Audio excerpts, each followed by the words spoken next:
The next speaker to the podium will be the Honorable Chorwa.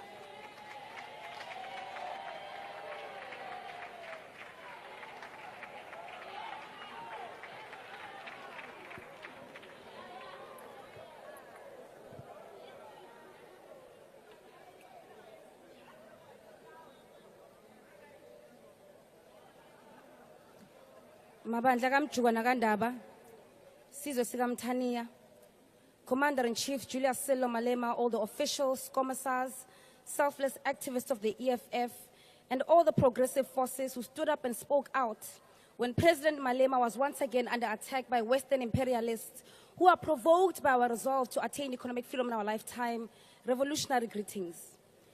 President Ramaphosa, we stand here today to respond to your State of the Nation address that didn't address the state of our nation. We respond to you on behalf of the women who have been waiting for parental justice in our maintenance courts for many years and received no justice because they didn't have enough in their pockets to bribe their way to justice.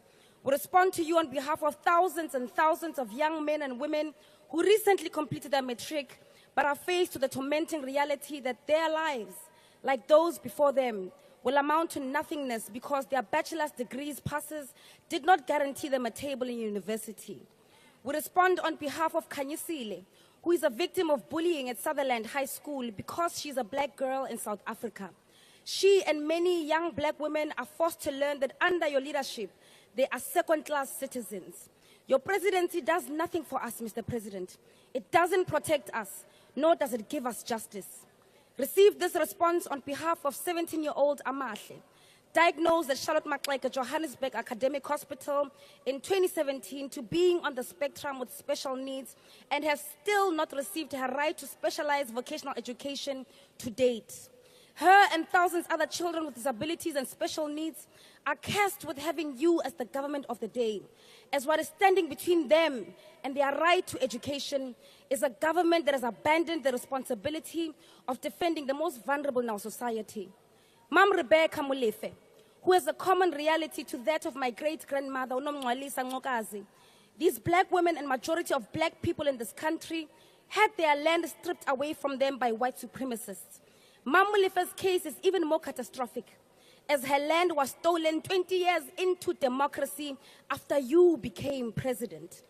Petrol attendants, widows and orphans of Marikana, millions of unemployed youth who are bed-rotting and giving in to depression, grandmothers who are abused by their nyaupe and crystal-addicted grandsons and daughters, teachers who are threatened daily at their places of work by children who are victims of dysfunctional communities, business people who have to pay thugs protection fees or risk being killed, farm workers in Purifir in the Eastern Cape who are paid a carton of milk and a box of cigarettes after a week's worth of labor, the colored Danis in the Cape Flats who pray at night while we sleep, hoping to end the violence with spiritual intervention and waiting for Godot because the government has failed to protect them, and the black people in this country who are dispossessed of their land. As much as you say that you will not be bullied, and we agree with you that you must not be bullied, the reality is that, Mr. President, you are being bullied. If you were not being bullied, you would have supported the amendment of Section 25 of our Constitution that was to see the justified expropriation of land without compensation, not the watered-down Expropriation Act that uses the language of revolution, but yet far away from true justice. The state, including Parliament, the executive and the judiciary, carry the obligation to redress imbalances of the past through the enactment of laws that will achieve redress and equitably redistribute all resources. If you were not being bullied, the South African government would pass legislation that all the food bought by government for public facilities should be sourced from small-scale farmers and food producers. This in itself will create sustainable economic activity and inspire many unemployed young people in the country to go into food production because there will be income and financial benefits to boost other economic activities out of it. We would increase state capacity and stop rendering the development of this nation to the greed of tenderpreneurs. We will always need cleaners, Mr. President, truck drivers, security guards, surveyors, healthcare workers and engineers. There is no tangible reason to subject our nation to the mercy of the private sector through tenders for basic functions of the state. Build the capacity of the state you are in charge of. Do the actual work. Don't just talk about industrialization. Do it. We export almost everything in this country, and your government oversees the compromise of industries we used to dominate. What is the reason that we export ivaslap yogeza when we were once a nation that boasted dominance in the textile industry? It is because you are bullied. Initiate the establishment of a state-owned mining company, housing construction company, a state roads company, a state cementing company, because we can no longer tolerate what the party of convicts is doing in Johannesburg with the money that is meant to build our roads. Introduce vocational education in earlier grades. Decolonize the education curriculum. We want you to be exhausted of creating matriculants who have zero skills to show after 12 years of being in the education system. This while children as young as 9 years old are being taught robotics in China. You have been president for 7 years now.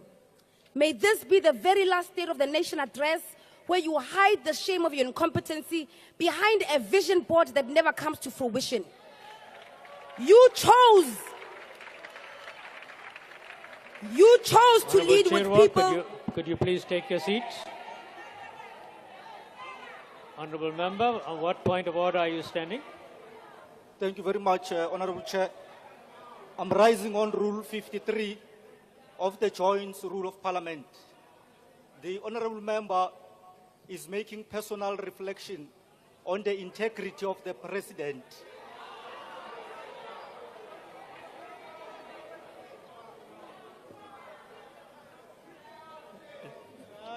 Thank you very much, Honourable Member. We are looking into that.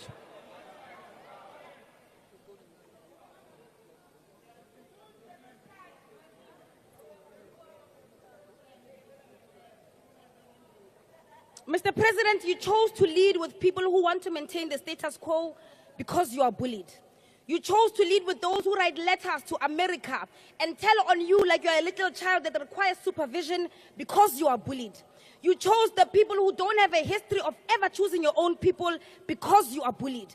And so long as that is the hill that you are willing to build your legacy on, ngeke nilibuse. Lo buso izinkonjane zezulu eziphaxeka ngodaka. The economic freedom fighters can claim to not being bullied because despite your collaboration with Pravin Gordhan, Jacob Zuma, and the establishment to silence the generation of President Julius Malema, we continue to rally behind the radical call for expropriation of land of South Africans without compensation for equal redistribution and use, nationalization of mines, banks, and other strategic sectors of the economy without compensation, building state government capacity which will lead to the abolishment of tenders, free quality education, healthcare, housing and sanitation, massive protected industrial development to create millions of sustainable jobs, including the introduction of minimum wages in order to close the wage gap between the rich and the poor, close the apartheid wage gap and promote rapid career paths for Africans in the workplace, massive development of the African economy and advocating for a move from reconciliation to justice in the entire continent. Open, accountable and corrupt-free government and society without fear of victimization by the State Defense Force, police and other agencies. We continue to call for economic freedom in our lifetime. Economic freedom in our lifetime. Economic freedom in our lifetime. Economic freedom in our lifetime. The Thank you very progressive much, is in Honourable Member. tatters.